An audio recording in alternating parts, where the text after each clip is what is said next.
Me and my old boss had a full-blown affair, and I feel like it's time that I talk about it because it's been long enough now and it is so far in the past. But it is just insane because a lot of it was under the guise of manipulation towards me and the guise of him being like one of my quote-unquote really good friends outside of work, which were just like really all lies.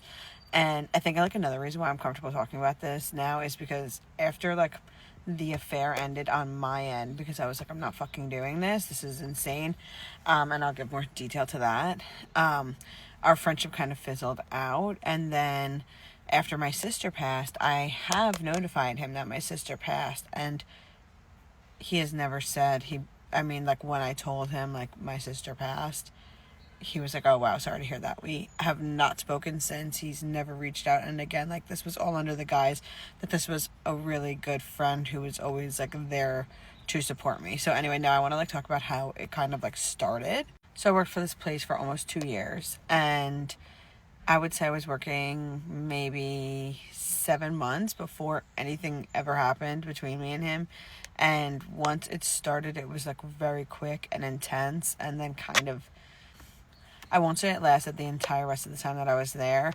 I would say it lasted maybe like 6 months. And then after that, on my end, I was like, no, this isn't going to work for me. So I'm very like naive to people finding me attractive or like in person, like wanting anything to do with me, just because I'm always thinking I'm way too fat for people. And like when I get approached or whatever, I'm just like, what? Me? Like that doesn't make sense. So anyway, like he had messaged me outside of our work messages a couple of times, and I didn't really think anything of it. Thought it was just like friendly banter that was, extended from our like fun relationship friendship that we had already developed at work. Then he starts to tell me how him and his wife are separated and how he has slept in the basement, and he's starting to build the backstory, right? And in my mind, they had just had a baby. They have 3 kids. I was like, okay, interesting that you just had a baby, but you're separated and you're sleeping in the basement.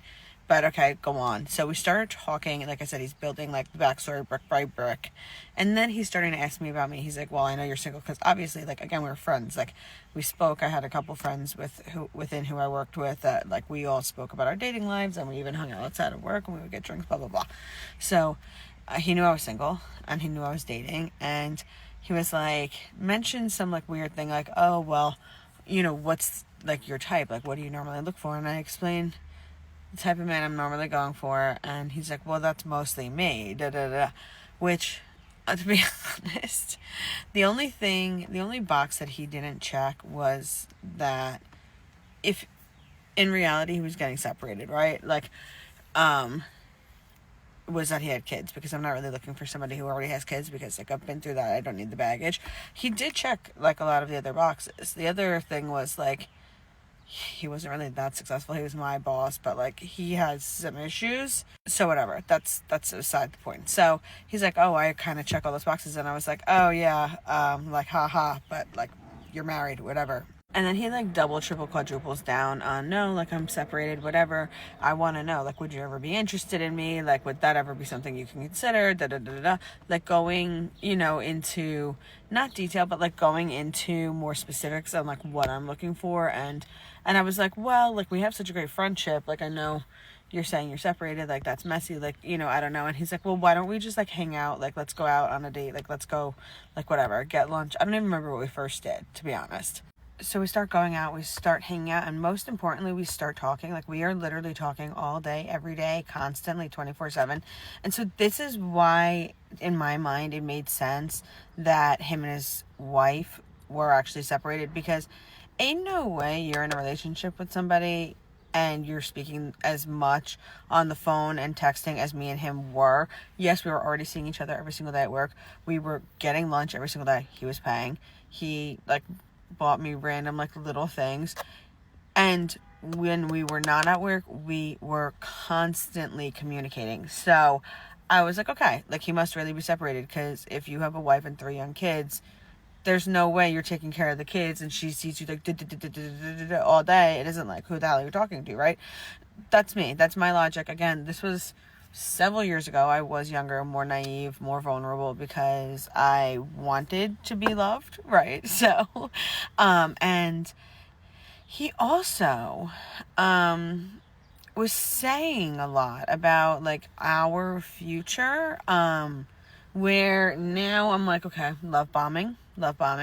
But then I wasn't really aware of what that was, and I was just accepting it. And I was actually like, whoa, like, is this man like really serious about like starting something with me? And so I'm starting to develop feelings, obviously.